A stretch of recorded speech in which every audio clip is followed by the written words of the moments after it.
Hi guys! Ngayon pala guys ay mag-ano kami. Mamasyal kami at mag-date muna kami ngayon kasi ano? Wala. Kasi yun, trip lang natin guys. Ay bahala na mag-send ko ito sa aking Simple Pang TV guys. Ayun o. At yun, nakalabas na kami ng bukid nito guys at nasa kalsada na kami. Papunta na kami nitong ano guys, Hawili.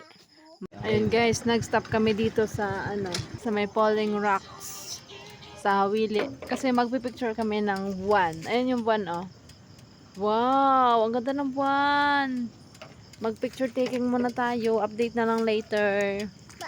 Tapos na nga kami mag-picture guys. Kaya ayan, alis na kami. Iikot lang kami. Tapos stop over lang kami sa Panayakan. Ayun, update later. At dito nga guys ay nasa naisod na kami nito guys. At ayun, nag-video lang ako dito kasi gusto ko sana makuha talaga yung buwan.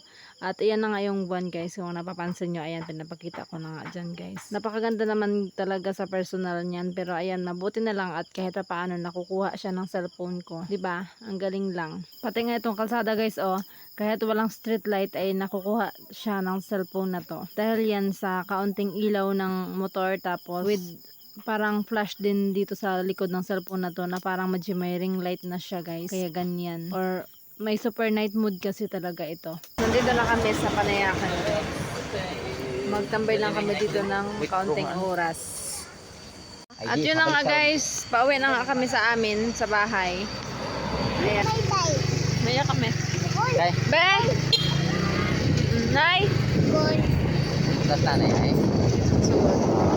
Ayun, nakarating na kami dito sa Poblacion Tangaran guys. At yan nga oh, napakaganda ng view, 'di ba? Napakaganda talaga yung super night mood nito.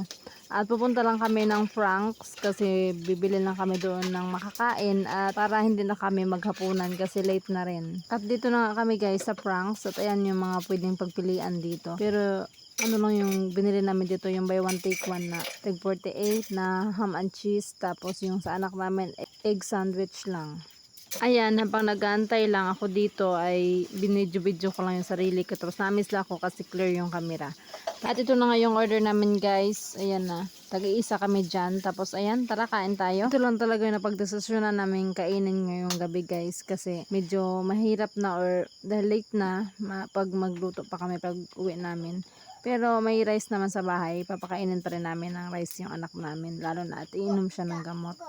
At yun lang, sinashare ko lang guys. Pagkatapos nga namin dun sa pranks guys, ay pumunta nga muna kami dito saglit sa Grand Carnival guys. At dito lang yan sa unahan. At hindi naman kami pumasok kasi pinangkain na namin yung pang-entrance namin guys. Plus yung rason ng asawa ko ay baka yung mga lasing kasi may napapansin siya mga dumadaan, mga lasing din. Tapos ayun, puno din naman siguro at hindi naman kami mag-i-enjoy kasi hindi naman kami sasakay ng mga rides. At ayun, nag-video lang talaga ako dyan. Sa mga gusto lang bumisita, ay bisitahan nyo lang po dito sa Poblacion Tangalan. Yan, malapit sa public market, sa mga hindi pa nakapunta. At yun, pauwi na nga kami sa mga oras na to guys. At ayun, super sulit naman yung pamamasyal namin kasi nag-enjoy naman kami sa pag-road trip namin, sa pag-ikot namin doon sa Bugtong Bato hanggang sa pabalik pa uwi sa amin. Dito na kami sa bahay. At hanggang dito na lang ang aking vlog. Maraming salamat sa inyo. Sana panoorin nyo palagi yung mga ina-upload ko video. Bye bye and God bless everyone.